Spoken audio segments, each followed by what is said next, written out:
Gopi Jana Vallabha Girivardhari Jasodanandana Brajajanarandana Jadanandana Brajajanarandana Jasodanandana Brajajanarandana Jasodanandana Brajajanarandana Yamuna Tiravanam Chadi Jamuna Tiravanam Chadi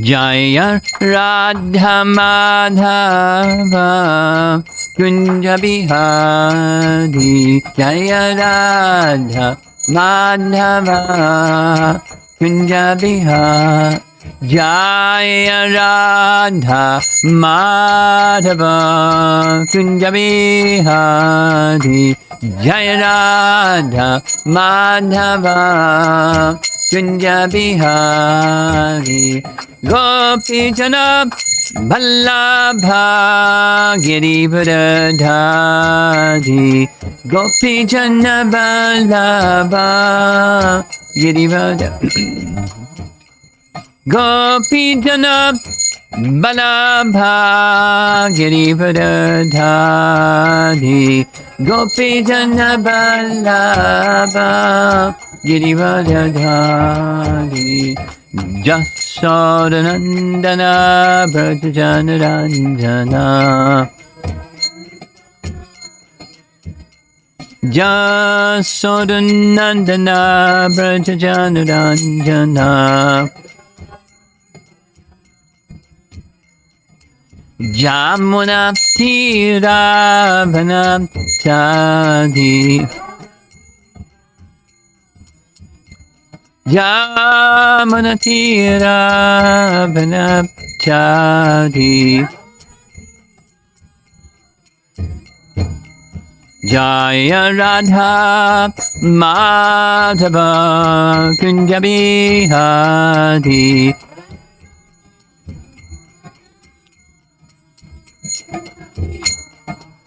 Jaya Radha Madhava Kunja Bihari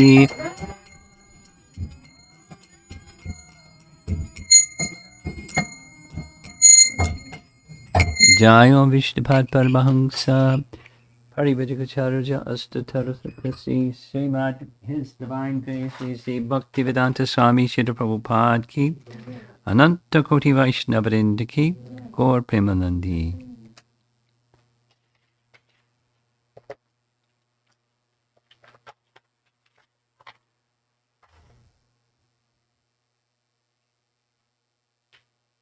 You're hiding.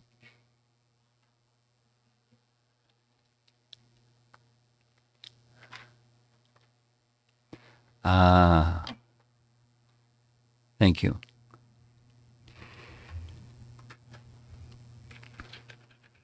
We've been reading in the morning classes from Uddhava Gita. We're going to continue. So far, it's been really educational and uplifting. 4 chapters we've covered from chapter 7 through 10. 7, 8, 9, 10. We just began chapter 11. Would it help if I gave a little background on Uddhava Gita? You three, yes? You three specifically, because the others, they've heard all this. 1, 2, 3. Background? Yes. Okay. It takes place in Dwarka, and it's a conversation between Krishna just before his departure. His pastimes are about to conclude, and well, I'll go back a little bit. Yesterday evening, we discussed Krishna's completing his pastimes in Vrindavan. It's nice to hear these things. Krishna completed his pastimes in Vrindavan after the last of the big demons, Dantavakra, was killed. Dantavakra was a close friend of Shishupal, and after Krishna killed Shishupal, then he went back to Dwarka. He killed Shalva, we heard yesterday evening. When Dantavakra heard that Krishna had killed Shishupal, he went looking for Krishna, to kill Krishna, revenge. And he went to Mathura. Narada informed in Dwarka, after the killing of Shishupal, but before Krishna returned back to Dwarka, Narada informed him, Dantavakra has gone to Mathura. So Krishna immediately, he had a really fast chariot. Within a moment, because he's all-pervasive Supreme Lord, he went to Mathura on his chariot within a moment. And there's a big battle between Krishna and Dantavakra. And Krishna won. And after Dantavakra was killed, Krishna was so close to Vrindavan, and his hesitation to go to Vrindavan was now removed. His hesitation to go back to Vrindavan was demons, knowing of Krishna's affection for the residents of Vrindavan, would go and harass the resident of Vrindavan. So he didn't go. That's at least one of the reasons. And so then Krishna went. He changed clothes. It went from a Kshatriya costume to a cowherd boy costume, so to speak. And he spent 2 months in Vrindavan. And one of his main missions, aside from giving his association there, was to send the residents of Vrindavan back to the spiritual world, because the manifest pastimes were concluding. So the eternal associates of Krishna would go to an unmanifest state. 3 things. Unmanifest state of the eternal associates of Krishna, so his eternal pastimes could eternally go on, but not manifest to worldly vision. That was one.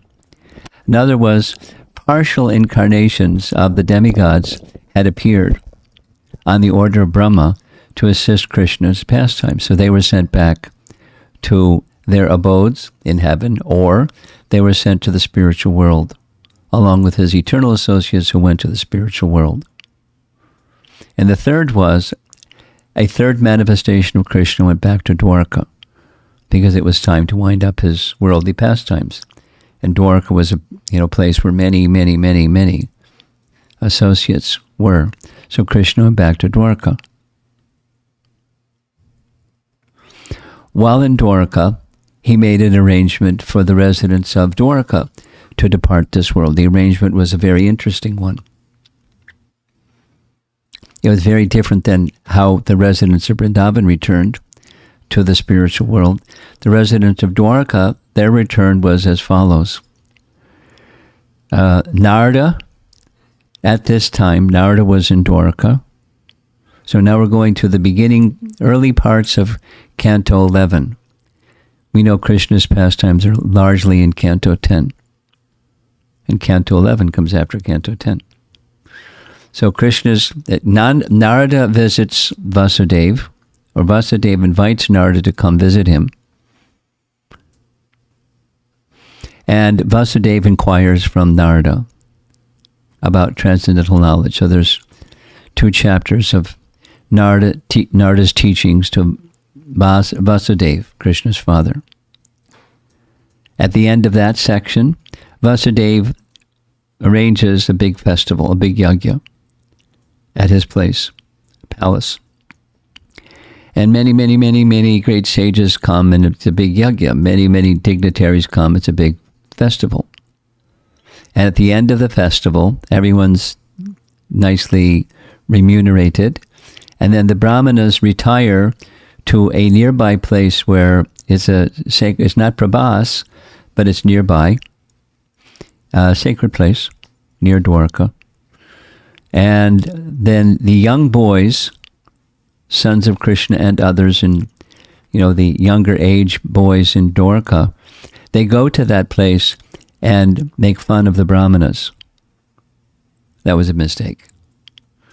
And the fun that they made of the Brahmanas was Samba, one of Krishna's sons, dressed up in a sari and pulled his cloth over his head like he was shy and put a lump of iron under the sari, and the boys were asking the Brahmanas, this lady here is really shy, but she wants to know whether the child is going to be a boy or a girl.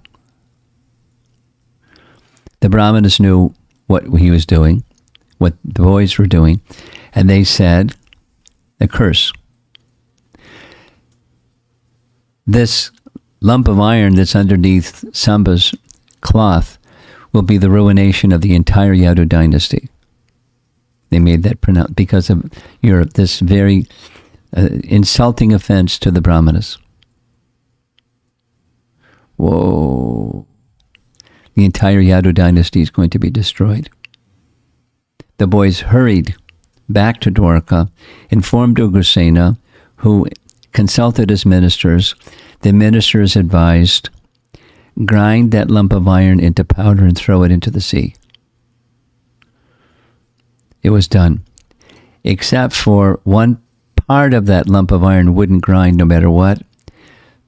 So the powder was thrown and the lump was thrown, the remaining little lump. And that remaining little lump was swallowed by a fish. The fish was caught by a fisherman. A hunter bought the fish. When he opened up the fish, he saw the piece of iron, and he used that iron to make the tip of the arrow that shot Krishna in the heel. And that's how Krishna departed. You don't die from a heel wound. But Krishna left in that context. And then the rest, the powder, went out to sea and then washed up by the shore of Prabhas in some reeds, and the reeds became like iron, and those iron reeds were then going to later on,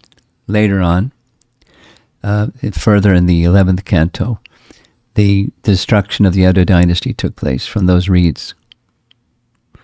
So that's chapter 6 and of canto 11. We're going to be reading from chapter 11 of canto 11. But chapter 6, the curse happens. Krishna's alone. Krishna's considering the stage is now set for the Yadu dynasty to return to their spiritual abode. Because he's winding up his pastimes in this world. I too will leave soon. But before I leave, I want to give instruction to Uddhava. So while he's contemplating like this, the demigods come to this remote place where Krishna is, or quiet place, and they offer their prayers, and they say, your purpose, you've kept your word. You promised that you would relieve the earth of the demoniac kings. It's now done. As you so desire, you may feel free to return. And they depart. So Krishna then, Uddhava comes, because Krishna's idea is that Uddhava should remain behind after everybody else goes. So he has to, he will arrange that. And I want to instruct him so that he can carry my message, give him some service, so he'll be able to carry on with his life with some service. And one service is to go to Badrinath, where the Narayan Rishi sages and their ashram is situated, because that's one place I didn't go because I wanted to give my association to my devotees, so I didn't go there. So he can go there. That was one service. And another service was he can travel here and there and give the same teaching. So Krishna arranges to give teachings. And the end of chapter 6, Uddhava comes, falls at Krishna's feet, says he's intimately associated with Krishna, so he knows what's up. Krishna's going to leave. So 2 things. He says, please take me with you. And then he says, please remove the undue attachment I have to worldly affairs, temporary things, family life, and this and that, so that, because they're obstructions to understand you and be fully absorbed in you. And that's how chapter 6 ends. Chapter 7 begins. Krishna instructs. Uddhava says, I don't get it. Please describe more fully. And then the next 3 chapters, 7, 8, 9, it's Krishna narrating a discussion between one of their forefathers, King Yadu, because they're in the Yadu dynasty. King Yadu had a conversation with an Avaduta Brahmin. And he asked the Avaduta Brahmin, wow, how did you become so detached? You're this and that, the other thing, and everything is set up for you to be an enjoyer, but you're detached, extremely detached. So how did this happen? Please explain. So the Brahmana explains in 3 chapters. I've learned everything from 24 gurus, which include the wind, the mountains, and so forth. Elements and birds and insects and bees and a prostitute, Pingala, and so forth. It's 24 gurus. They're listed and identified. And so he's learned, it's a summary in response to Uddhava's question of knowledge and detachment. Jnana Vairagya is a couplet that's throughout the Vedas. And it's presented by Krishna in a Purana, the historical narration. So the principle is embedded in their narration. So the narration helps understand the principle and the application of the principle in 24 different ways. And that's how chapter 9 ends. That's 7, 8, 9. And chapter 10, Krishna then explains how to get to that stage. And there's many, many, many nice things that are taught in chapter 10. We just finished chapter 10, and we're beginning chapter 11. So that's the background. The scene is Dwarka. It's Uddhava, who is Krishna's dear friend, like Arjuna is dear friend. They're both cousins. Uddhava's father is Vasudev's brother. They're cousins. And they're intimate friends. So Uddhava, has a capacity to understand even beyond Arjuna's capacity to understand, as far as his wisdom and depth is concerned. Arjuna is largely a Kshatriya, and Uddhava is largely like a minister. Like that. Like Vasudeva was in a ministerial role in relation to the king. And so Uddhava was like that with Krishna.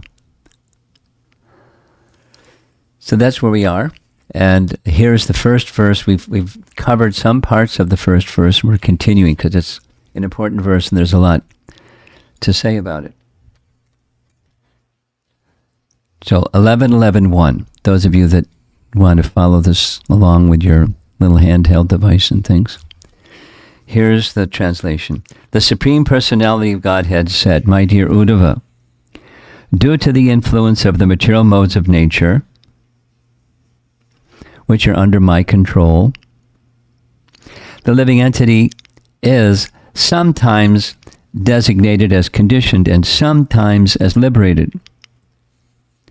In fact, however, the soul is never really bound up or liberated, since I am the supreme Lord of Maya, which is the cause of material nature. I'm also never considered liberated or in bondage. Now, this word designated, it's an important concept and an important term that we're, in ISKCON, we're quite accustomed to hearing. Upadhi. Upadhi. One of the, from Narada Muni, from Narada Pancharatra, there are two very well-known definitions of bhakti. One of them is from Narada, and it starts, Sarva Upadhi Vinir Muktam. So when the soul becomes mukti or vimukti, freed from upadhis. Upadhis means designation. So what are some examples of designation? I'm a man, or I'm American, or, I'm 6 feet tall, or something. The kind of things that it's how people identify us. Here's my thumbprint. Now it's, you're the facial, whatever they call it. So that's who you are. Here's my passport. Here's my place of birth. Here's my mother's name. That's who I am. The body. And that's an upadhi, because the soul is not the body. When one thinks of oneself in terms of the covering, then that's an upadhi. I'm a sannyasi. I'm wearing a sannyas garment, but I'm not a sannyasi. Then who are you? Then the spirit soul. So the spirit soul has upadhis, or designations, both physical and gross physical and subtle physical. I'm smart, I'm not so smart, and so on. I'm wealthy, I'm not so wealthy. Things that are of this world they're so liberated, not liberated. That's also in this category of upadhi, according to what this verse is saying. And Krishna is giving this teaching. It's Bhagavad Gita 101. Now it's Srimad Bhagavatam 201. It's not a different idea that what's in Bhagavad Gita. It's just now going to go in greater depth. So get ready for a plunge into this teaching. Here's a purport by Bhaktisiddhanta. The Supreme Personality of Godhead is the master of all potencies. It is only by speculation that the ignorant conditioned souls imagine that the Lord is devoid of variegatedness. And right away he's got his boxing gloves on and he's going to take some hits at those who are impersonalists, those who say God is not a person. There's no variety within God because he's a smoothie. There's no variegatedness. He has all potencies. So how can he have not variegatedness? Although the living entity is part and parcel of the Supreme Lord's spiritual potency, he now identifies with the inferior potency of the Lord and thus experiences conditional life. The living entity is liberated when he contacts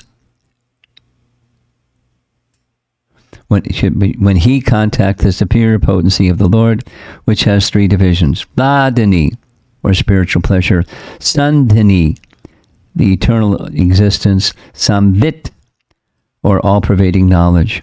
The Lord's existence is Satchitananda, and he never becomes forgetful. The living entities, however, being minute in quantity, are sometimes conditioned and sometimes liberated. Now, the commentary is saying sometimes conditioned, sometimes liberated. Krishna is saying not. So it's a distinction. We discussed this the other day, but we're doing it again. It's discussing the distinction between the soul and the covering of the soul. The soul itself is pure. The soul itself is already liberated. But when covered, we say conditioned. And when becoming freed from covering, we say liberated. But the soul itself is neither conditioned or liberated. The soul itself is the soul, part and parcel of the Supreme Soul, who is neither liberated nor conditioned. Paragraph. It's philosophy, what we're going to do. That's Uddhava Gita. The neutral state of the three modes of material nature is called pradhan. The neutral state of the three modes of... So what's pradhan? Besides saying it's the neutral state of the three modes. In the process of creation, we hear from the Bhagavatam that the Supreme Lord Mahavishnu, he glances over pradhan. Pradhan is the undifferentiated state of material nature. What's that? It's like a big cloud, or in simple language, it's like a jumbled up warehouse. Everything is there, but it's not differentiated. That's what pradhan is. The three modes are not manifest, the different elements are not manifest. It's all mumbo jumbo. It's all it's all in a dormant state. Pradhan. Material nature in a dormant state. No modes, no different elements, just like a cloud. The neutral state of the three modes of material nature is called pradhan. When the three modes of material nature interact, they compete for control over the tiny living entities, thus creating a variety of manifestations. When the conditioned soul desires to free himself from the entanglements caused by the modes of material nature, he must take to devotional service of the Lord, which can elevate him to the spiritual world. Paragraph. In the spiritual sky, everyone possesses spiritual bodies that are not subject to change. Paragraph. In such a liberated state of existence, there is no possibility of being influenced by the three modes of material nature. After understanding one's eternal nature, one can see that he was never really a part of this material world. Wow.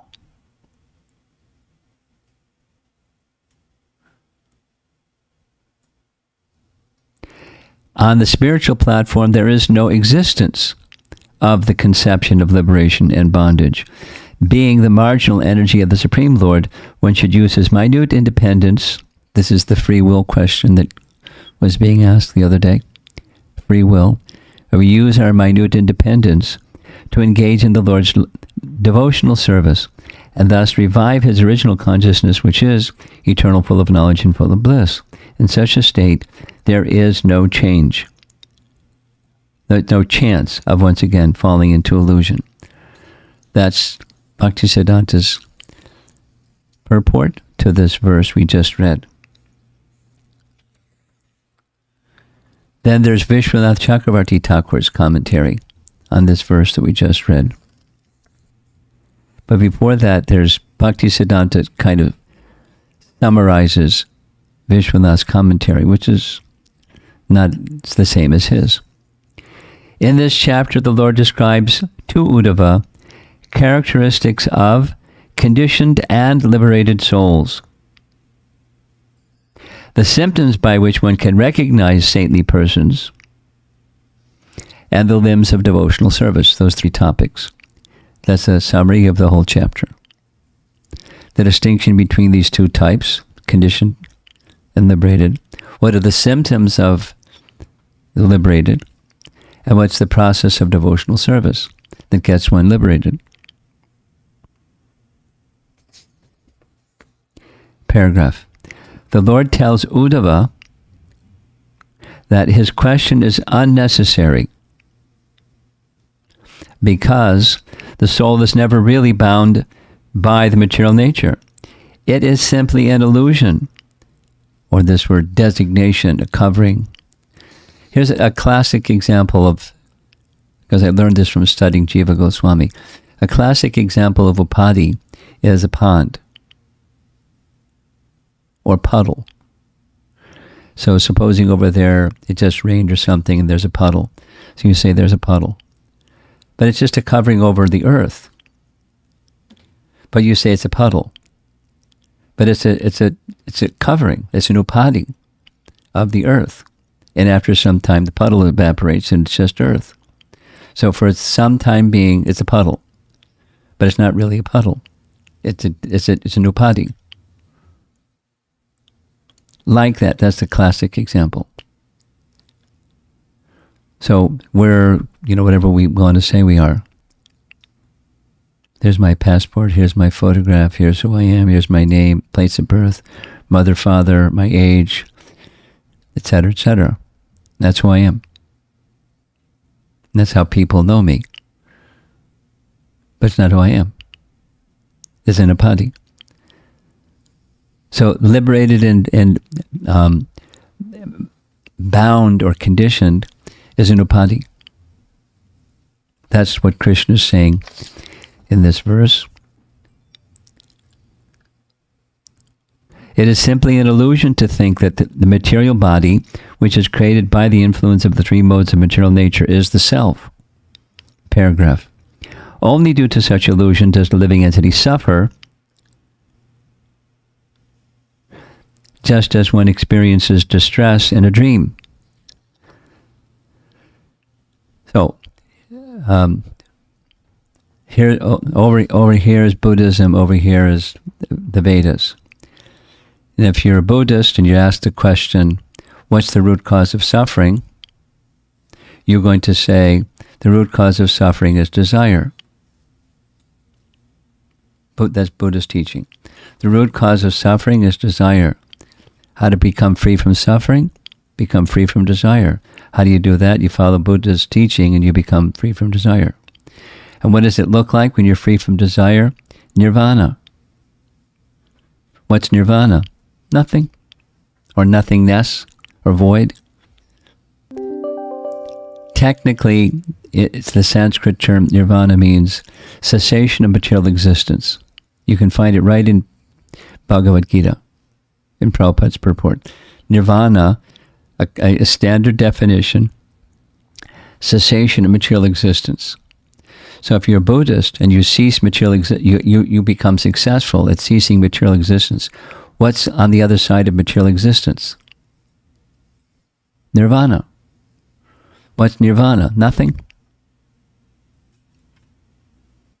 So what's reality? Nothing. Or nothingness. And that's the goal. And it starts with trying to become free from suffering. So now we'll go over here, and here's what the Vedas teach.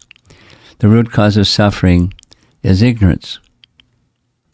And ignorance influences the soul to have ignorant desire.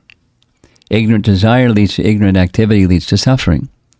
So if you want to become free from suffering, become free from ignorance. What's the antidote for ignorance? Is knowledge. So the Vedas are filled with knowledge. But we know Buddha rejected the Vedas and came up with something else. He used terminology from the Vedas, but he rejected the Vedas. So the Vedic approach is to apply knowledge to the living entity's condition so he can stop suffering. Remove ignorance, remove darkness with light. Very simple. Oh, it's very dark. Okay, turn on the light. Oh, darkness is gone. Suffering is gone. Exactly what's in Bhagavad Gita. Those of you familiar with Bhagavad Gita. Brahmabhuta Prasannatma. There you go. When the Brahmabhuta stage, according to the teaching of Krishna in Bhagavad Gita, it's Brahmabhuta. What does it mean? You understand who you are. You're Brahman. Aham Brahmasmi. And Brahmabhuta Prasanatma. There's a happiness that's of the soul that comes with knowledge of who we are. And we have nothing to do with the covering. We have one, but it's not me. And so when you're situated in knowledge of the self, there's an innate happiness. Because we're part and parcel of the Supreme Happy, Satchitananda Vigraha personality. So we also have Satchit and Ananda within us, tiny, quantitatively tiny, but qualitatively the same. So that's what's being disclosed. No, going for a deeper dive. Only due to such illusion does the living entity suffer, just as one experiences distress in a dream. Of course, material nature is not an illusion. It actually exists, just as the living entities also exist, both being potencies of the Supreme Personality of Godhead. Paragraph. It is the dream that he is part of the material nature that constitutes the illusion of the living entity. Thus, the soul is never actually bound because his existence is always superior to that of matter. That was Vishwanath explaining, or Bhaktisiddhanta explaining his commentary. Here's his actual commentary. Vishwanath Chakravarti Thakur lived in, a little background, he lived in Vrindavan.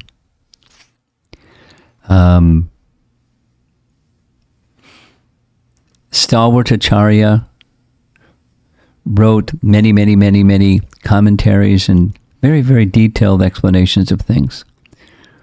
Anyway, one of the principal acharyas in our disciplic line, residing in Vrindavan for a major part of his life. So he writes, in the 11th chapter, the Lord explains the difference between the liberated and conditioned souls, the qualities of the devotee, and the angas of bhakti. Angas means limbs of bhakti. At the end of the last chapter, Uddhava inquired about the liberated and conditioned jivas. Now the Lord explains that the question does not arise. It is impossible to say that a jiva is bound by the gunas, which are independent of me. The modes are under Krishna's direction.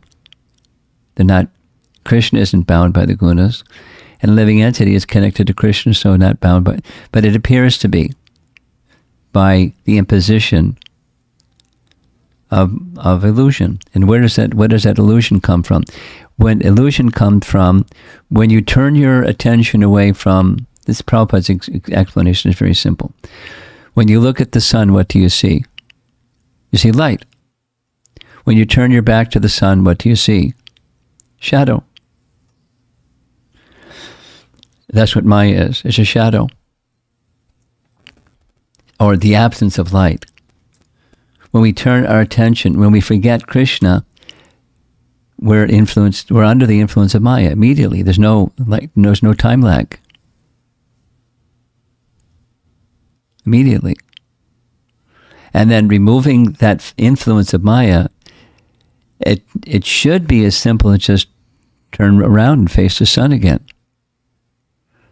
Oh, wish it was so easy.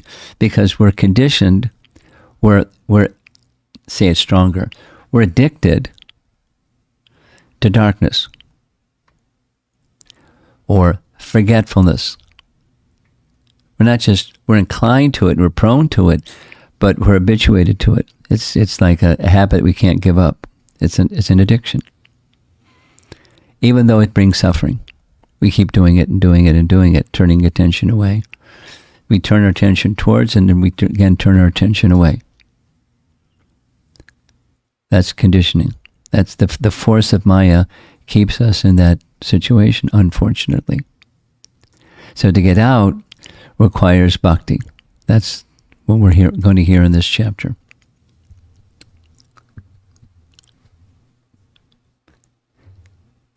It is impossible to say that a jiva is bound by the gunas which are dependent on me, or that the jiva is liberated from them. Why? It arises by the inconceivable energy called avidya, or ignorance, right? Vidya and avidya. So ignorance is the cause of suffering. Avidya, potency, avidya, shakti, is the cause of suffering. And it's related to the gunas because ignorance works by three modes. All three have ignorance. Ignorance in the sense of ignoring Krishna. Even those in the mode of goodness are more inclined to God than those in the mode of passion and ignorance. But they're not fully turned to God yet. It's still mixed. Thus, it's recommended go towards goodness, but your task isn't complete. That was the previous chapter, chapter 10. Those in the mode of goodness, they go to a good place, heaven or even higher than heaven. Maharloka, Janaloka, Tapaloka, Brahmaloka, in the mode of goodness. But it's still bondage, and there's still forgetfulness. It's better, but it's still bondage and it's still forgetfulness. There's still birth and death. There's still the influence of time. And in the spiritual realm, there's no influence of time or the modes of nature. And that's the target for self-realization. Thus, it is only an appearance of a relationship with the gunas, body and senses, a relationship difficult to accomplish. This is my opinion. Krishna is saying in the first verse, there is no bondage, and therefore there is no liberation, since there is no bondage from which to be liberated. Jiva Goswami writes, a false relationship with the gunas arises by Maya, or you can say avidya potency, which is related to Maya. They're like sisters. There is no bondage or liberation for me, Krishna is saying, since that arises from dependence on the gunas, whereas I am the controller of the gunas.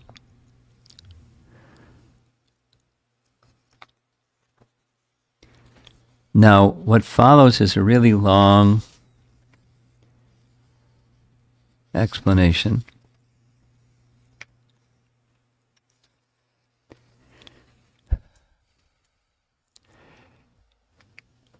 I don't know if you're going to be interested in this. There's controversy sometimes. And what in the end, I'll just outline and we'll go. The controversy goes like this: A or B. There's a group of people that argue the living entity never falls, because you can't be in the spiritual world and fall from the spiritual world. So there's the living entities, there's some eternally liberated, and there's some eternally conditioned, and that's it. Now, the eternally conditioned can become liberated, the argument goes, but they're eternally conditioned, like permanently conditioned. And there's another school that says, like what you just heard Bhaktisiddhanta say. The other school says, souls, being part and parcel of the Supreme Soul, are pure like the Supreme Soul is pure. It's our nature to be like that. All souls, those that are in the spiritual world, those that are in this world, all souls are like that. It's just their nature. However,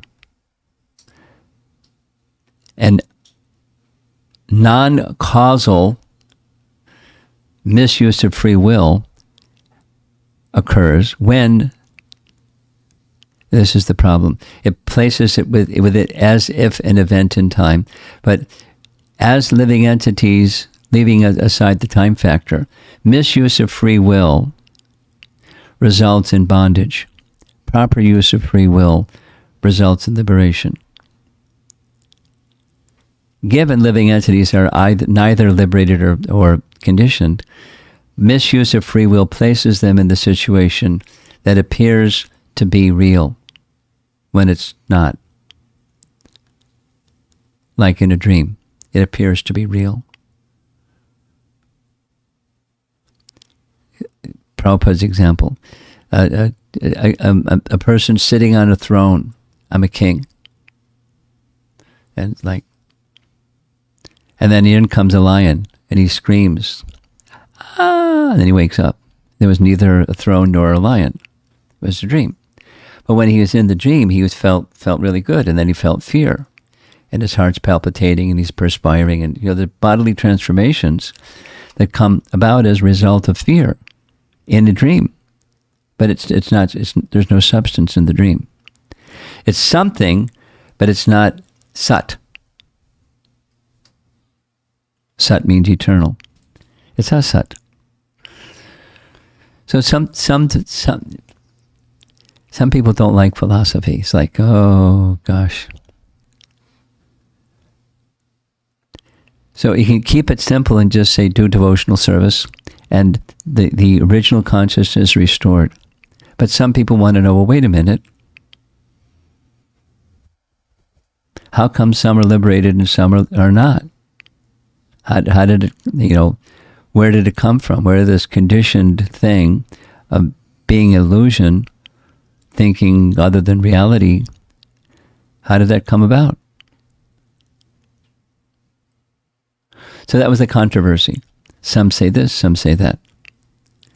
And so there was a book written by a nice devotee who researched for about 3 years, gathering commentaries not just from our disciplic line, from all over the place, on different verses that commentators from different sampradayas give their teachings on how the answer to that question. So I'm going to read. And if it goes way over your head, don't worry about it. But some people like these details. One of the things that I find it's helpful, and there's not only two answers to this question. There is some diversity out there I've come across. Okay, so here's reference to this verse, 11:11:1. It's referenced in the text I'm going to read. It's the question, what about conditioned, what about liberated? Because that was the question at the end of the previous chapter. Okay, here we go.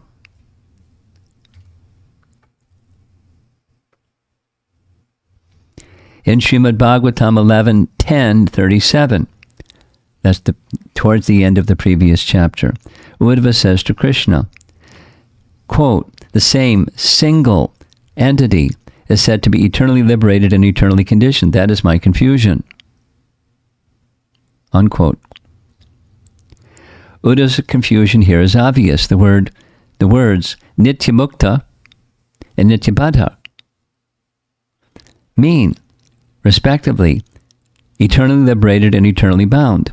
So one living entity can be eternally bound and then become eternally liberated. So that's a contradiction. That's confusing me. Then, since Nitya, or eternally, means without beginning or end, how can a single person be liberated without beginning or end, and also bound without beginning or end?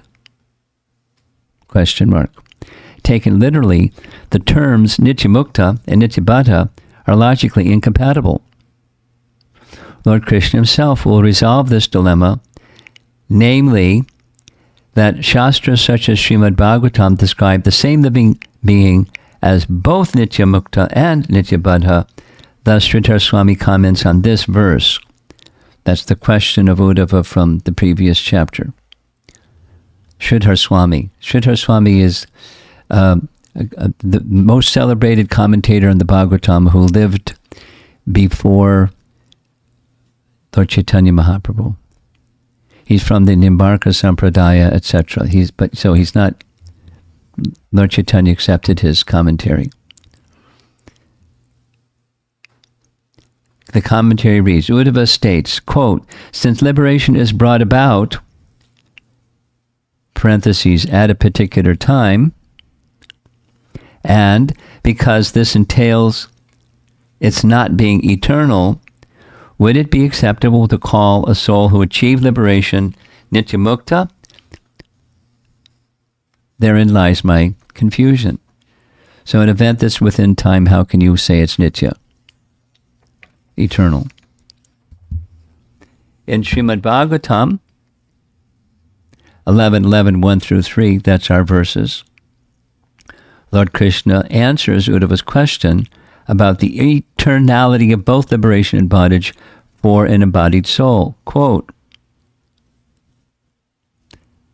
the Supreme Lord said, the term bound and liberated are an explanation from the modes of nature, not from real substance. Because Maya is the root of the modes, and I am the Lord of Maya, there is no liberation and bondage for me. Sridhar Swami comments on that, today's verse. Regarding that which was spoken by Uddhava, quote, a single person alone is eternally liberated, eternally bound. This is my confusion. Is that statement a contradiction in substance or in belief? Not the former, because bondage and liberation have no real substantiality. Substantiality. Sat. It's not eternal. Says Prabhupada uses this. It's philosophy. Prabhupada uses this language in the first verse of Bhagavatam, substance and reality. No, substance and category, excuse me. So here's an example. Here's a chair. And according to Plato's teaching, some of you are in high school, went through high school philosophy. It's this, I learned this in high school philosophy. It has a whole essay on chairs. Before there was a chair, there was an idea. And abstractly, before there was the idea, there's a realm of that has chairness. And from that chairness comes the idea chair, comes the chair.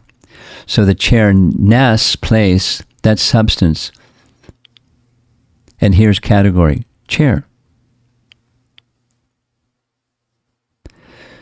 So there's no substance here, it's just categories here. So to say bondage, it's not substantial because it's temporary.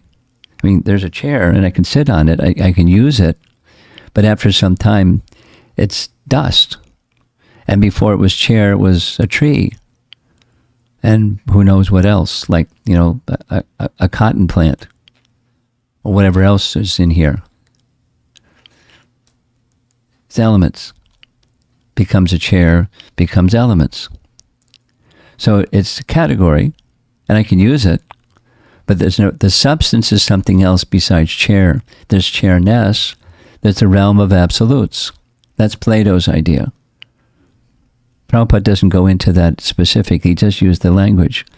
Substance, or sat. There's no satness about the bondage. It's not the eternal condition of the soul. I'm not a sannyasi. There was a time when that was something else. And there was a time when there was something else, and there was and there's going to be a time when I'm something else. So I can say I'm a sannyasi, but I'm not a sannyasi. It's a temporary situation that's not eternal. There's no substance in that designation of being a sannyasi, etc. So bondage is also just, there's no substance. There's no substantiality to it. Now you see it, now you don't.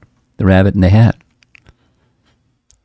The magician comes on the stage and shows you the hat and pulls it inside and out. It's just a hat. And then he reaches in and pulls out a rabbit and shows everybody the rabbit, and everybody goes applauds, and he puts the rabbit back in the hat. The rabbit's gone. Like that. Now you see it, now you don't. It's not substantial. Now that's just a visual trick. But Maya is also making visual tricks. Something appears to be substantial. Here we are, sitting in your basement of your home. Doing what we're doing. It's not. The sound vibration itself is substantial because it's not dependent upon time, place, circumstance. It's eternal. And the idea of yoga is to connect with the eternal. That's what Krishna is doing with Uddhava.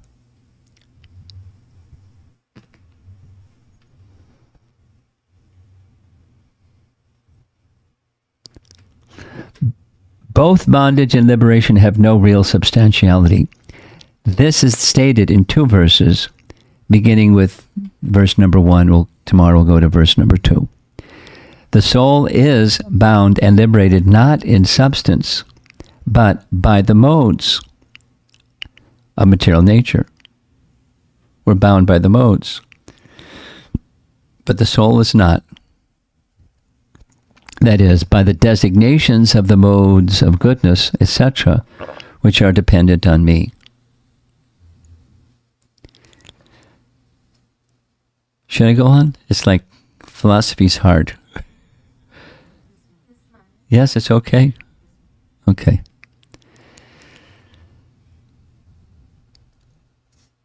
One may raise the objection that even when the bondage and liberation of the soul are based on a condition of material condition designations, like, I'm sitting in the chair, I'm standing up.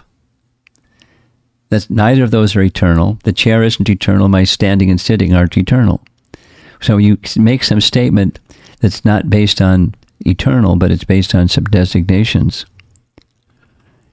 Still, there is substantiality in this world in activities such as cooking rice. This is a Purva Paksha. Someone's arguing. Wait a minute. The rice is boiling and the rice is going to be cooked, and so, that's substantial. You eat the rice after you offer it to Krishna. So what's wrong with that? Saying that it's substantial. In reply to this, it is said, now this is still Sridhar Swami writing commentary, because the modes of nature are based on Maya, there is no bondage. Therefore, there is also no liberation.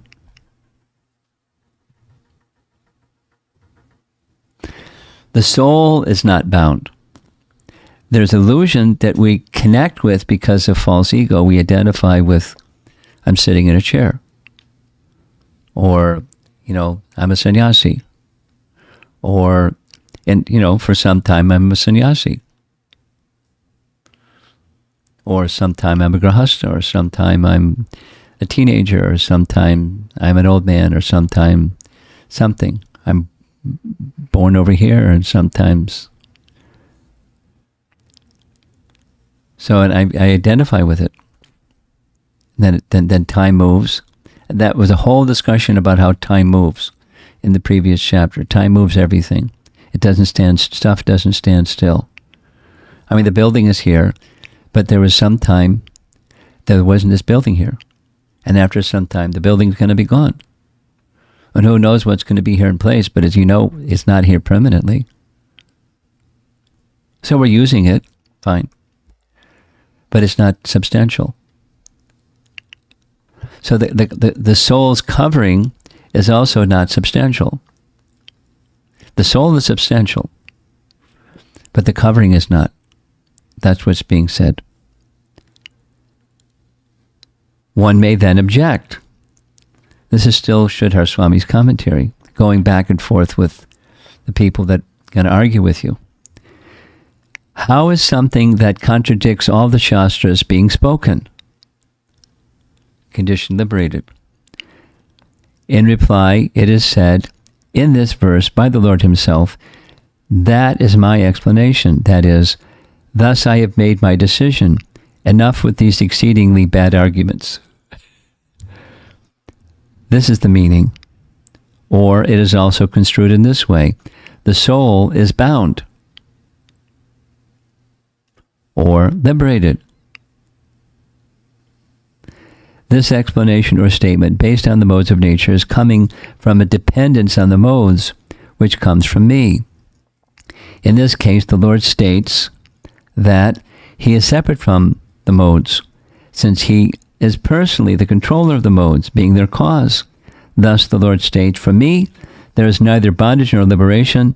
The rest of the verse is the same as explained above.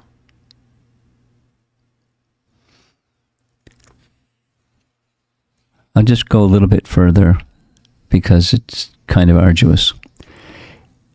The author here is now just going to summarize what we just heard in 5 points.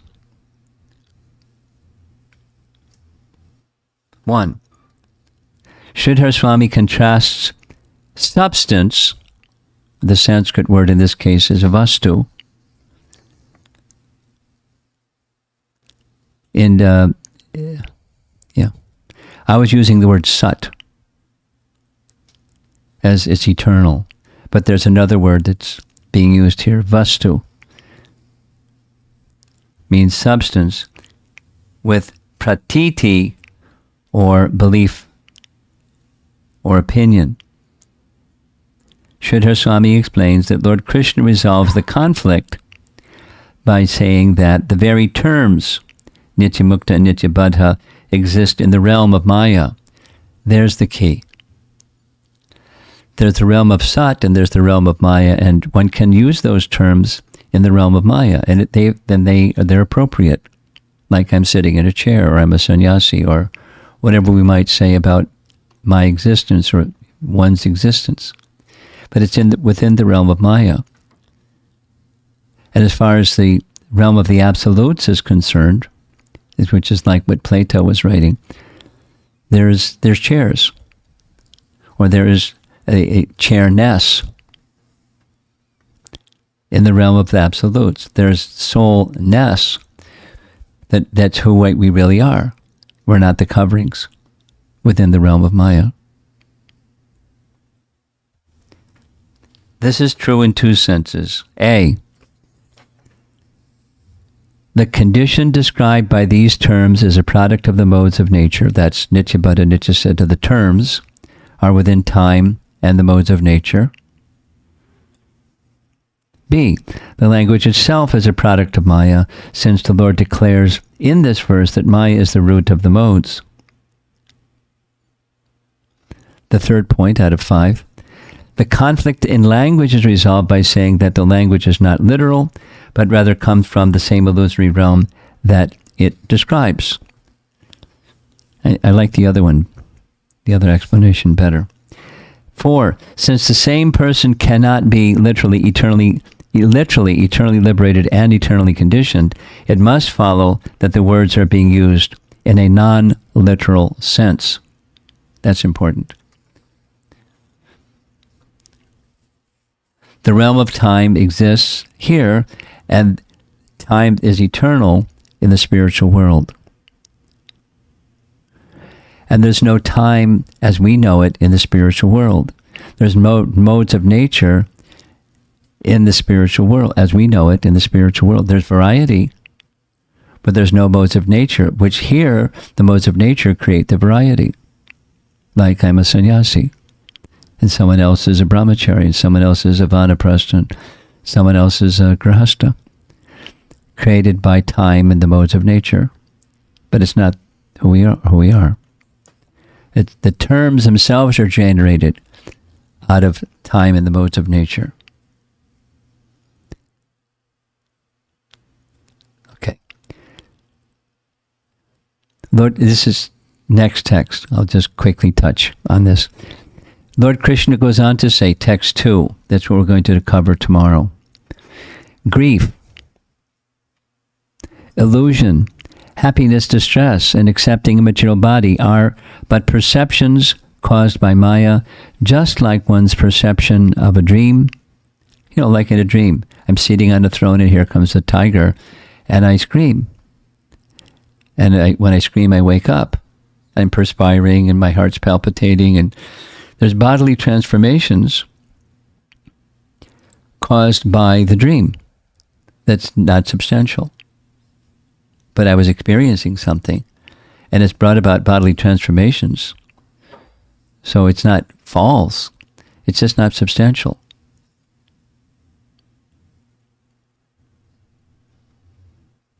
Material existence is not based on substance. So Viraraghava Swami is from the Sri Sampradaya. He comments on this verse as follows. Thus, having stated that there is for him, for Krishna, no karma bandha, based on the three modes of material nature, now, in this verse, beginning with the word shoka, the Lord states that the jiva's bondage in material existence, samsara bandha, is not eternal or anitya. Bondage is not eternal. Bondage is within time. The soul is not within time, so the soul is neither bound or liberated. But there's this temporal or mayic sense, either way you want to say it, that said, so it applies. It's language that's in the Vedas that applies to the conditioned state, and it's also true. There's language in the Vedas that says it's not, because it's not. There are souls that are, by their nature, not part of Maya and time.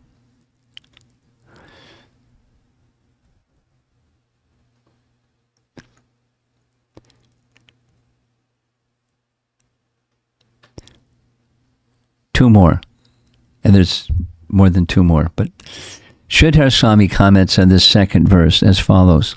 Because the modes of nature, existing as the cause, are themselves constituted of Maya or illusion, so material existence is said to be Maya, being an effect of those modes. Thus, the Lord elaborates in this verse beginning, Shoka, Maho, just as a dream, just like the dream of the soul in this verse means like a mere perception as illusion of one's consciousness. So,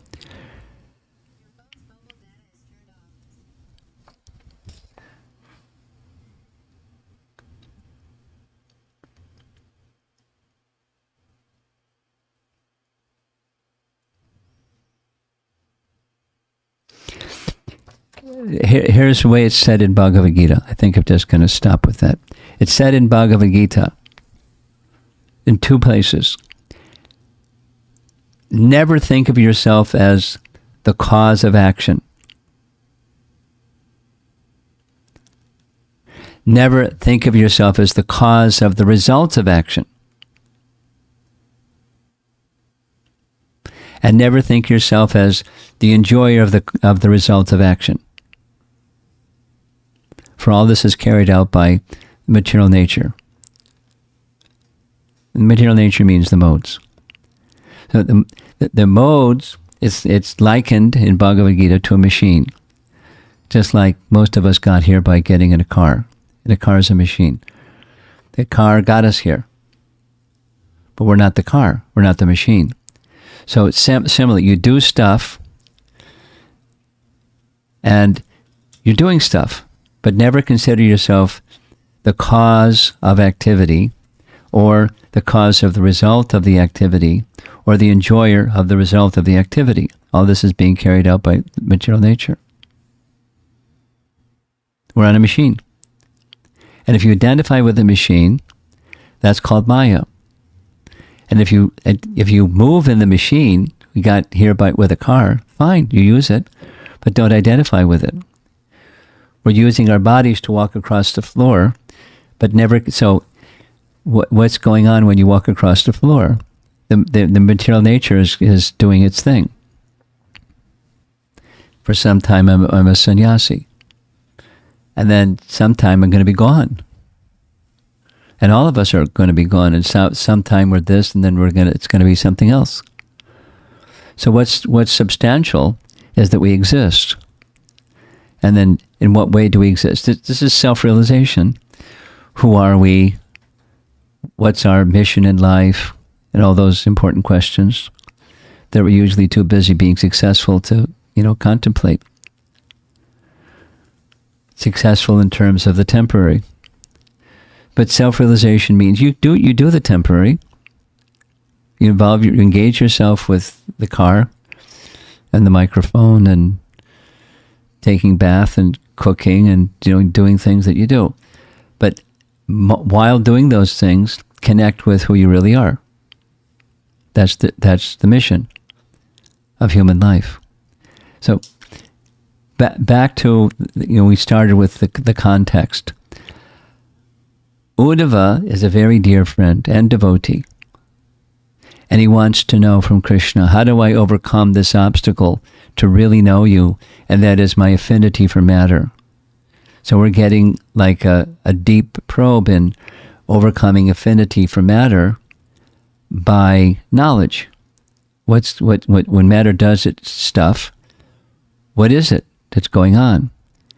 And to get so it's knowledge that's meant to lead one to bhakti. Knowledge, say it negatively, knowledge that doesn't lead one to bhakti, it's really dry. It's like sawdust. Have a nice plate full of sawdust. It's not yummy.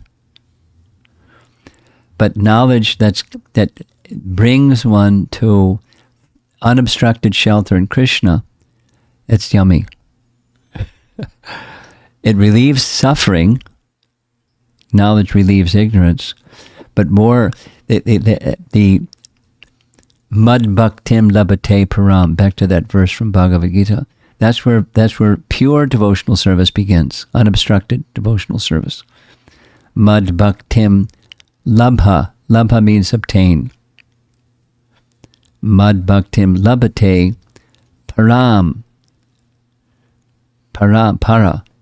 Transcendental shelter in Krishna. Pure devotional service is obtained when the obstructions are removed. So that's what Krishna is doing with Uddhava. And if we read it carefully, that's what Krishna is doing for us through Uddhava. It's not just philosophy that's kind of like, you scratch your head and try to understand it kind of philosophy. There may be a little puzzling, but it's meant to clear the obstacle due to affinity for matter, and affinity for being the enjoyer of matter. That's what keeps us stuck.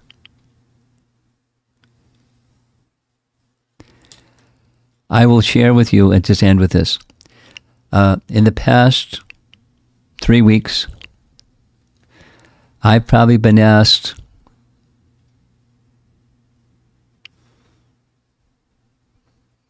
10 to 15 times the same question. And it's been settings like this where it's different audiences of people, but 10 to 15 times the same question. And the question goes like this. That's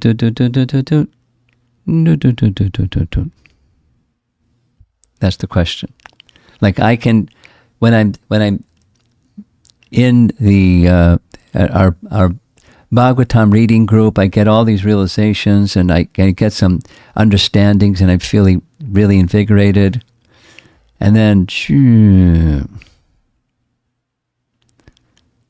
how do I stay up there? Am I doing something wrong? Different ways of asking the question. And it's symptomatic of unsteady bhakti, anishtata bhakti in Sanskrit, unsteady bhakti. How do you get to the stage of nishtha, or steady bhakti? Steady, up there, consciousness, instead of the up and down and up and down, the hills and the valleys and the high, higher consciousness and lower consciousness, and sometimes getting stuck in the lower consciousness platform. And then some time moves things and it goes back up again, or becomes a little bit different. It's a classic. What Krishna is doing is helping our Uddhava, and by helping Uddhava, he's helping us come to that stage of higher consciousness, where the obstruction is weakened.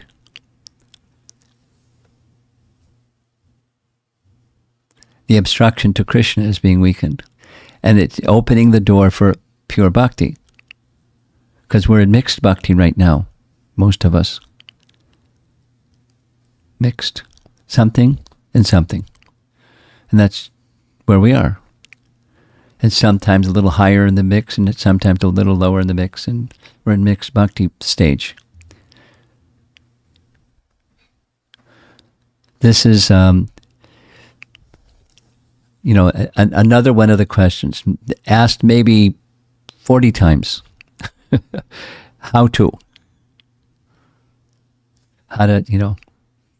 go from where I am to where I want to go. So I've been taking the position. I'll say it this way. I heard Jayadvaita Swami said that all the how-to questions can be answered by sadhusanga, which is what we're doing right now. Because when you have sadhusanga, what do?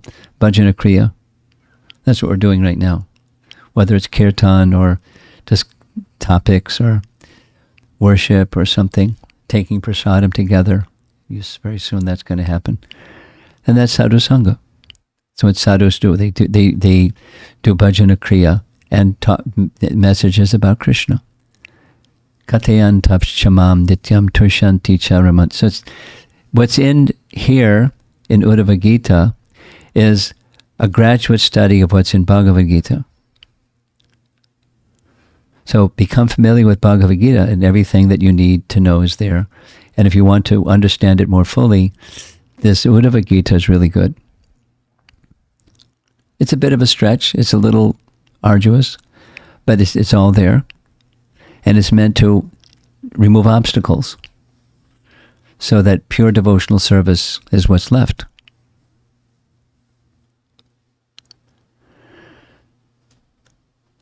Hare Krishna. To be continued. Let's see if there's some discussion.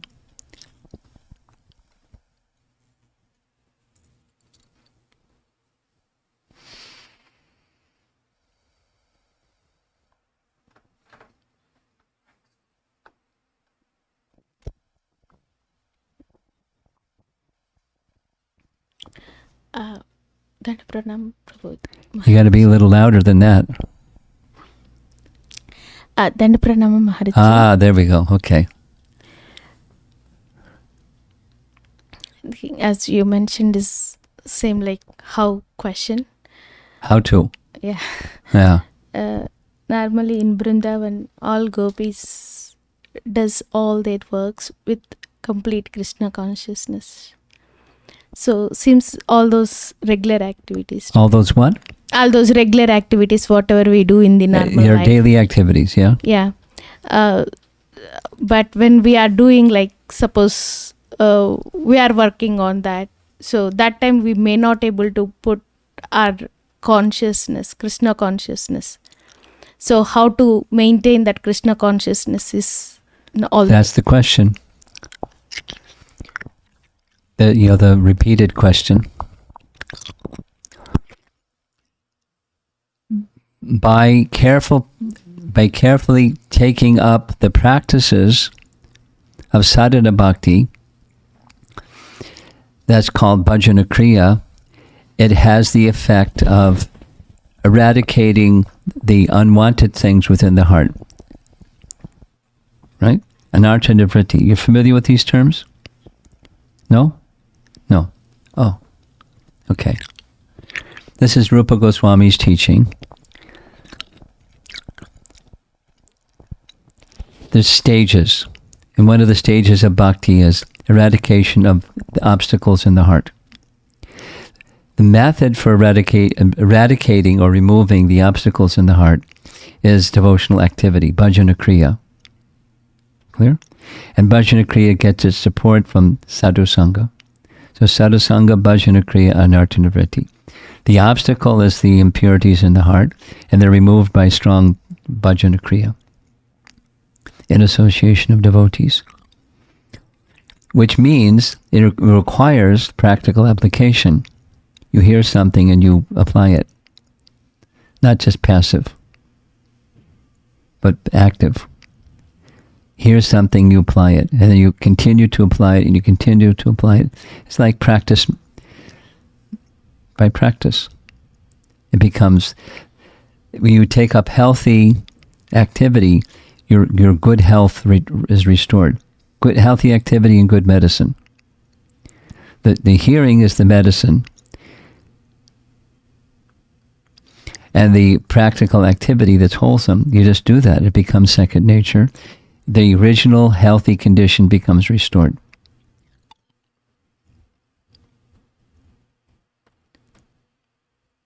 That's how to. Because sometimes in a day, our mind definitely. Of course. Of course. Of course. That's the conditioned state. And we're very habituated to it. We're very accustomed to it. It's quite natural. We don't have to try for it. It just comes. Goes from one thing to the next thing to the next thing. And in the course of, sometimes there's happiness, and sometimes there's stress, and sometimes there's transition, and sometimes there's, something else. We just keep bouncing around. It's the modes of nature pulling us and pushing us. And we're living our life as best we can because we're trying to be good people, moved by the machine, material nature. So the solution is bhakti, and bhakti begins through association with bhaktas. Sadhu means bhaktas. And with sadhus, you do what sadhus do. Bhajana kriya. You do in your own home because you learn from the sadhus. So you do, and then anartha nivritti. So just stay with the course. In the language of Bhagavad Gita, it's put very simply. Abhyasa yoga. Yuktena. You practice. Practice makes perfect. You know that expression? Practice. So practice in the right way. And gradually the purification and stage of perfection is restored. Health is restored by good medical physician and diagnoses the disease and gives you the medicine and gives you the diet, and gradually stay the course. Well, Hare Krishna Maharaj, Dandavat. So the two different opinions that about the origin of the soul. not origin. How liberated versus not liberated, not origin of the soul. There's two different questions. Where does the soul come from, and how does the soul become conditioned? Okay, so whether the soul has fallen from the spiritual world or is eternally been a conditioned soul. Yeah. Two different. They're two different. So what's the conclusion? That's what your question is? If I really catch your message, that both has plus and minus, so it just really... The answer hasn't been elaborated yet in Krishna's words. It's only going a little bit... Krishna is not... in this section of the Bhagavatam, in Uddhava Gita, he's not yet addressed your question in its fullness. Rather, Krishna is saying, the question itself is inappropriate. That's what he's saying. I mean, we just read what the Acharyas say. It's an inappropriate question. Here's this can go on, as you know, and on and on and on. been around for a while, you know it goes on and on and on. And there are different persons who have reached their conclusion, and some haven't. And, there's different, very colorful versions of those two. And there's more than two. So, I like the way that Bhaktivinoda Thakur answers this question, and I guess we're just going to have to go through the topic too many times, and I'm going to start getting annoyed because it's going to come up again and again. It's not something, here's a few simple points. It's not something that our binary processor can understand. The mind is a binary processor, and it's not. It's either this or that. It's a 1 or a 0. So which is it?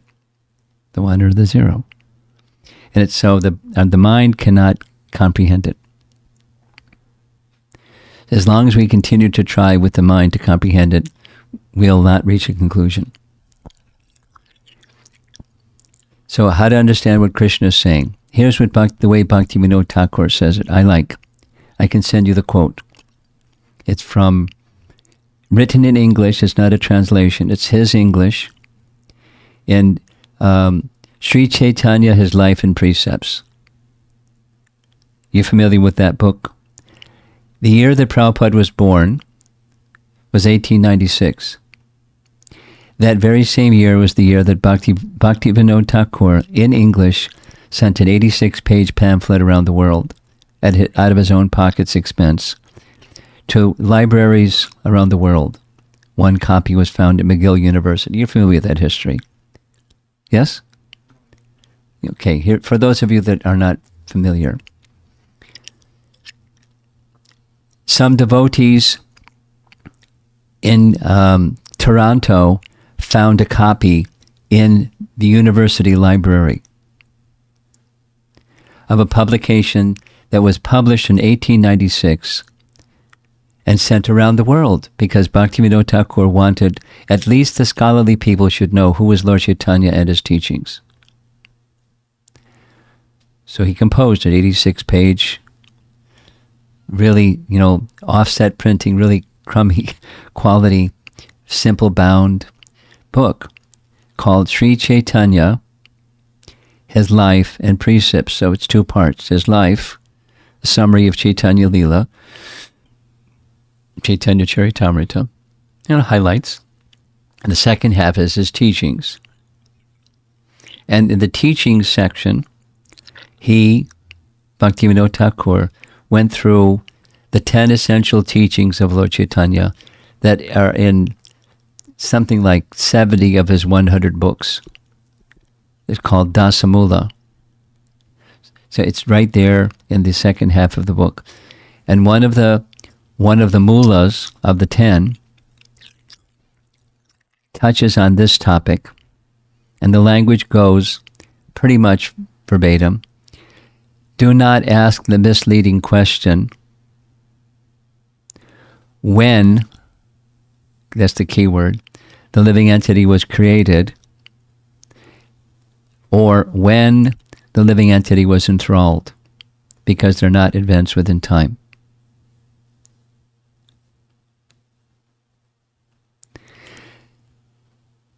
And he goes on. So the living entity exists eternally, and the living entity's enthrallment, we're hearing from Krishna, it's within the realm of time to say the living entity becomes liberated or living entity becomes, but Bhaktivinoda says it's not an event within time. What does that mean? This is my understanding of this topic. It's not an event within time, but it's a ontological event. What is an ontological event?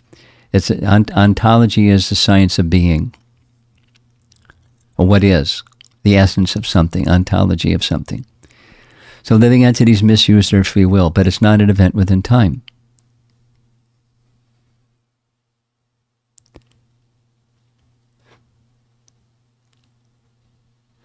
And we can read it again.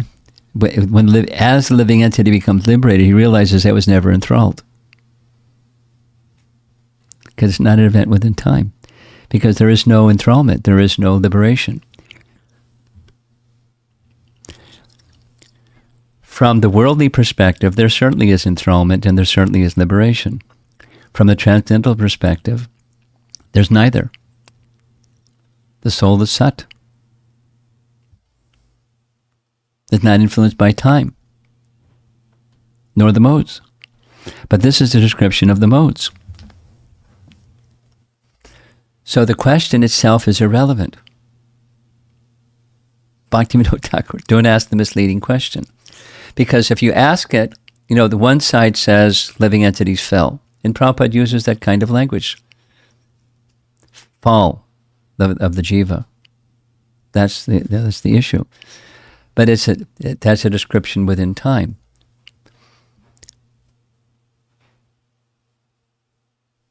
Once upon a time, this is the puzzlement. Once upon a time, I was in the spiritual world, and I thought, gee, it's time to go and enjoy. And then, poop, we fall out of the spiritual world, as if it's an event within time. And then we're trying to get back to the spiritual world. That's a chronological event. The once upon a time, and then something, and then something. That's chronology. Then there's an ontological event that the living entity turns from Krishna. And here we are. It's an ontological, it's a misuse of free will, and proper use of free will is the option. Turn our attention again to Krishna. And we struggle, we do sadhana to restore that. It's an ontological restoration, not a chronological one. That's my understanding of this dilemma. Now, there's a whole chapter, or at least the first third of the chapter is addressing the topic. I suggest you read it carefully. I can send you, the compilation of all the commentaries, so you can go through it carefully. And it goes, back and forth and back and forth. And it's, the binary processor isn't going to get it. As long as one applies the binary processor to get it, you won't get it. So what do? Just hear.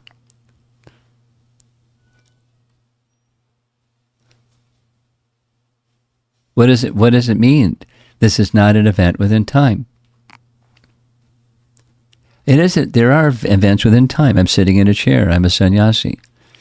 But that's not who. So who are we and how we get here? It's not an event within time.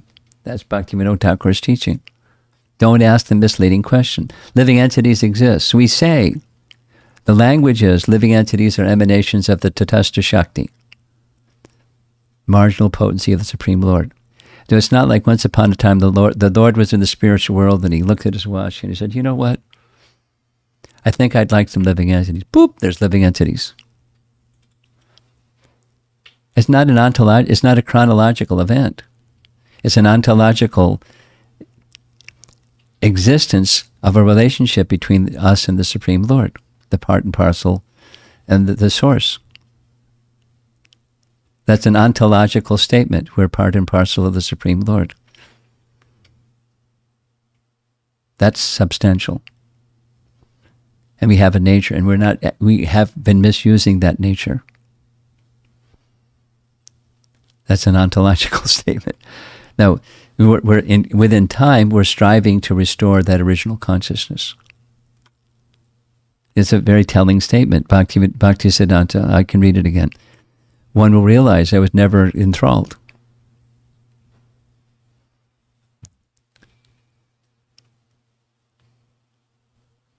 Sure feels like it.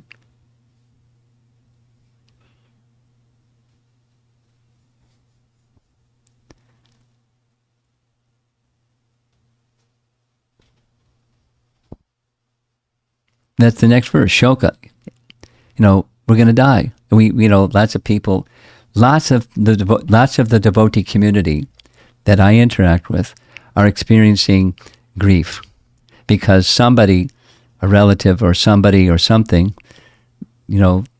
lost their life due to COVID or other things. And it's something people deal with.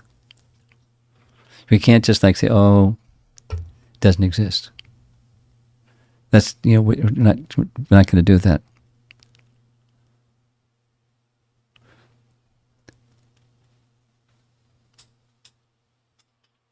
It's a little bit like, anyway, I'm going away. It's like the interaction between Angira Muni and Narada Muni with King Chitraketu and that whole situation. Before they could even give transcendental knowledge, he had to let go. And when he let go, it was enormous grief. And then they could speak, and he could get it. And then beyond detachment through knowledge comes bhakti. And it sure looked like an event within time. Becoming liberated looks like an event within time. Time is a very fascinating and very important subject. So what's the influence of time in enthrallment and liberation? Bhaktivinoda says it's misleading. The question itself is misleading.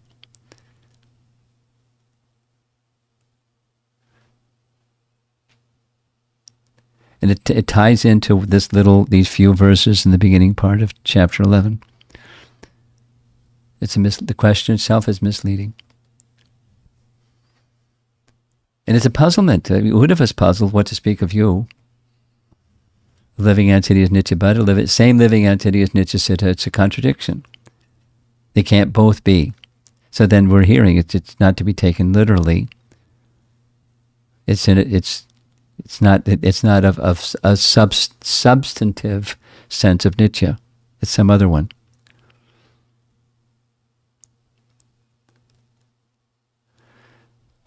Thank you. I'm Maharaj. surprised you're all still sitting here, because this is philosophy is hard to hear. Anything else? Someone else want to raise it? In the back there?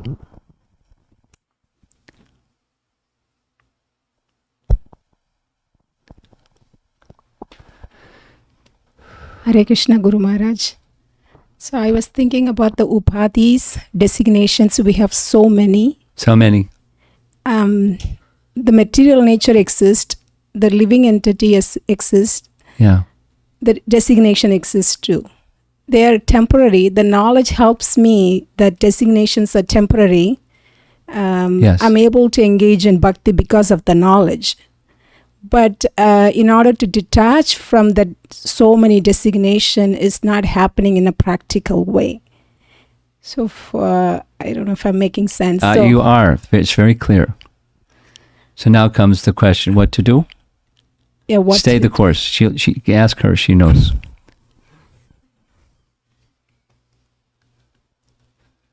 Sadhu Sangha Bhajana Kriya Anarjana Vritti. That's what we do. With faith. Adau Shraddha. They're the first, by the way, Mataji, those are the first 4 stages. 1, preliminary faith. 2, association with devotees. 3, devotional activity. 4, eradication of unwanted things from the heart. 5, become steady. That's how do I get steady? You go through the first 4.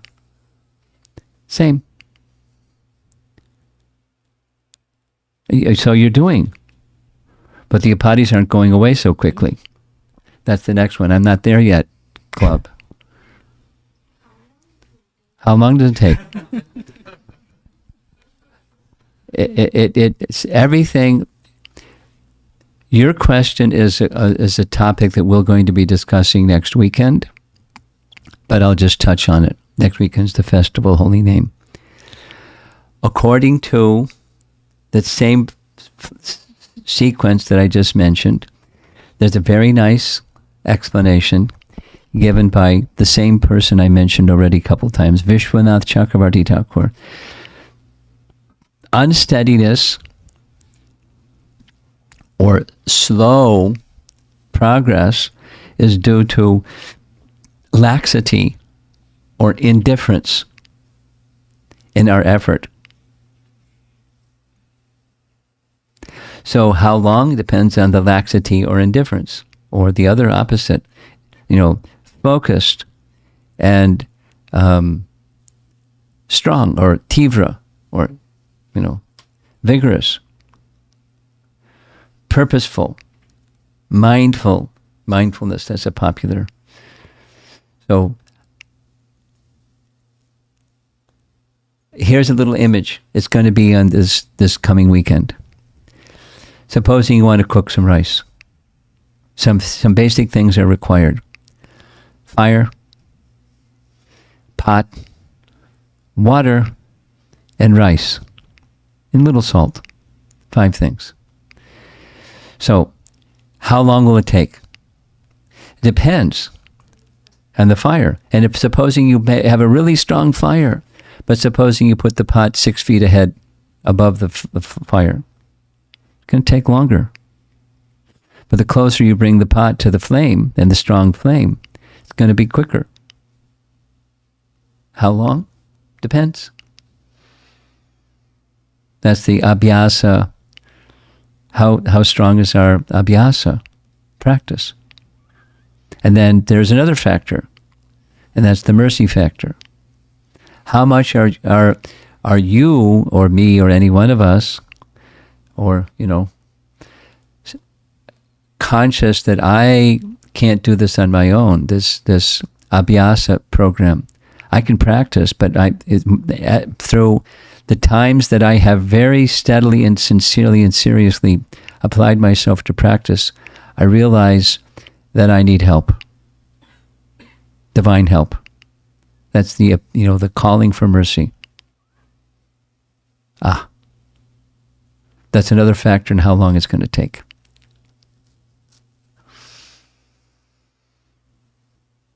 That's bhakti. It's not just doing something.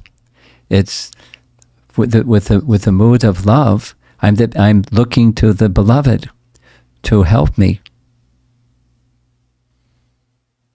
and that's going to come out in this coming weekend's talk on.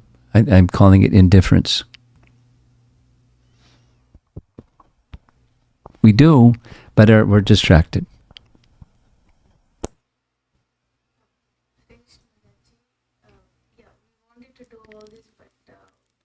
Give her the microphone. We want to do all this, but what? Speak. Bodily needs like sleeping and hungry, these are all dominating the bodily needs. Bodily needs. Yeah. They're displacing our efforts. Yes. Got it. So then you have to learn the art of letting those bodily needs be connected with the higher purpose. It's consciousness, it's not just time. You with me? Do your necessities, no problem. Do your cooking and your this thing and your bathing and cleaning and working and taking care of the kids, and the kids are taking care of their homework, and we do our things. We perform, as Krishna's words, perform your prescribed duty and always think of me. That's the formula. Now, how do we always think of Krishna? Because I'm too busy doing my things. That's the next question. You do your devotional practice, carefully, and you'll be thinking of Krishna as you're doing your household things, your everyday things, whatever those everyday things are. For you, it's one set, and for me, it's another set, and for these kids in school, it's another set, and we all have our duties according to our position and stage of life, and we do them with mind on Krishna. How do we do that? By careful sadhana. That's the abhyasa part. So some part of your day, some part of your life is focused time on very careful sadhana. And then it carries over to your duties of life. It takes a while because we're distracted. Hare Krishna Maharaj, yes. Yeah, these regular activities, yes, we are doing Krishna consciousness, particularly whenever we are doing work. Definitely my mind has to concentrate on work rather than Krishna. But if you're that, are you a mother? Yes. Okay. When you're doing your work, do you are thoughts while you're doing your work going to your children? No. Because you're attached to them. Same. You got it? That's how. You're doing your work and you're attached to Krishna. How do you get attached to Krishna? Do nice sadhana, because that's substantial. And the others are ephemeral. Practice. Got it? And, because it's eternal. How long, there was a time when you weren't a mother, now you're a mother. And then when your body is gone, you're going to become who knows what. And so the objects of attachment are going to be different, but some objects of attachment will be there because that's the nature of the modes of nature and time. So now how do you get beyond the modes of nature and time? By becoming transcendentally attached. We're going to go online. Our online people are probably feeling neglected. This is a two-part question from Sanchari Dasi. So the first question, is the transition from unsteady to steady bhakti smooth? Meaning, does such a person notice when this transition takes place? It's never smooth, but they know it's taking place. And the knowing may be gradual.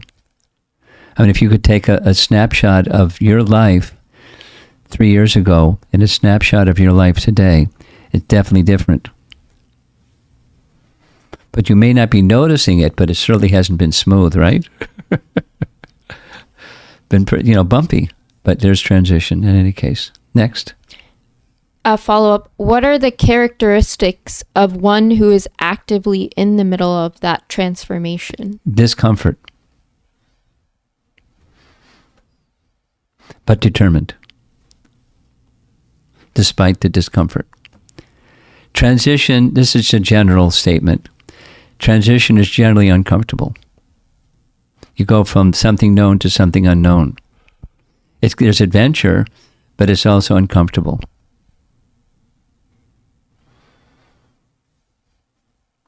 Next. That's all on That's that. it. Okay. One question in the room.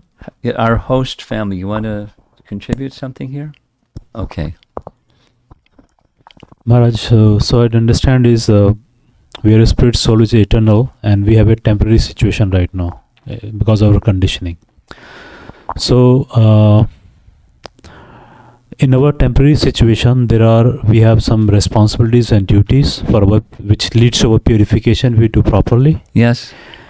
And there are certain things which are not well defined. Not Well defined, like Well for defined. example, like Okay. a couple of years last couple of years, there was a lot of turmoil here in US.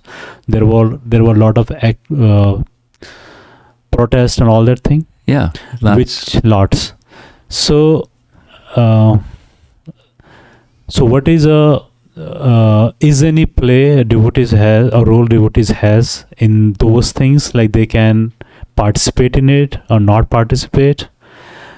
Why I thought the question is coming is twofold. One is I see the example of Srila Prabhupada and Bhakti Siddhanta Saraswati Thakur. So Srila Prabhupada was in like India freedom movement, and Bhakti Siddhanta Saraswati Thakur says don't go there and fix up in Krishna consciousness. So from there it is clear what is the priority.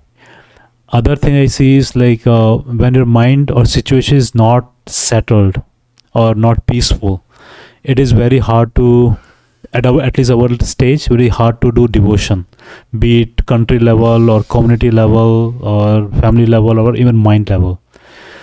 So if any things which can contribute to make or things better, not guaranteed, but at least we should participate in it, or just focus on what is the most important thing and not bother too much about these things, injustice or insult or things like that.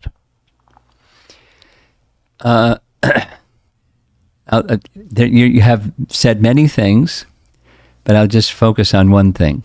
You know, the social activism or political activism question. I'll respond by giving a little exchange with a high school girl who's, you know, it was in a before pandemic, in a temple room full of 150 people, sat right in front, kind of a socially outgoing kind of personality. Said, I want to know if what I'm doing by involving myself in gun control is the right thing to do. Because whenever I read about all this gun violence, I got to do something. And I've been doing something. She didn't give examples, but knowing her, I'm sure she did. So, but now I'm starting to wonder, am I doing the right thing? So I responded by saying, supposing through whatever the measures are, X, Y, Z, it puts the access to guns less. The modes of nature are going to continue acting, so it's going to come out some other way or some other way or some other way. Now, you know that because you're a devotee, and these other people don't know that. Now, if you can figure out a way where you can give transcendental knowledge to the people that don't like gun violence, do that. But if you don't do that, you're not being part of the solution, because the modes of nature are just acting up. What's the solution? When Vyasadeva looked at the Age of Kali, what did he do? He compiled the Vedas and then finally the Bhagavatam. So distribute books or teach that, get into relationships with people that are out there with gun violence activism and help them understand the deeper issue. It's forgetfulness of Krishna, and the modes of nature are acting, and they're going to continue acting, if not this way, then that way, then 10 other ways. You know that. She was like you're doing. She said, I got it. Now, I don't know what she did with that understanding, because when you see people being hurt, you want to do something. You have to be callous to not want to do something. So what's the something? What's that path that's recommended? Now, you gave a nice example, Bhaktisiddhanta's example of discussing with... Anyway. So over here, our hostess. Hare Krishna Maharaj. I'm going to ask your daughters if you want to say something, to also say something. You go first. I'm feeling so very blessed, Maharaj, with your presence. And I'm feeling like hearing more and more. Thank you so much. That's it. Okay. Girls, anything? Comment, feedback? Don't like it? Bored? Too much? Let me out of here?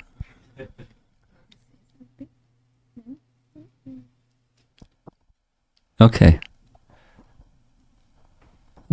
I guess that's it. Srila Prabhupada ki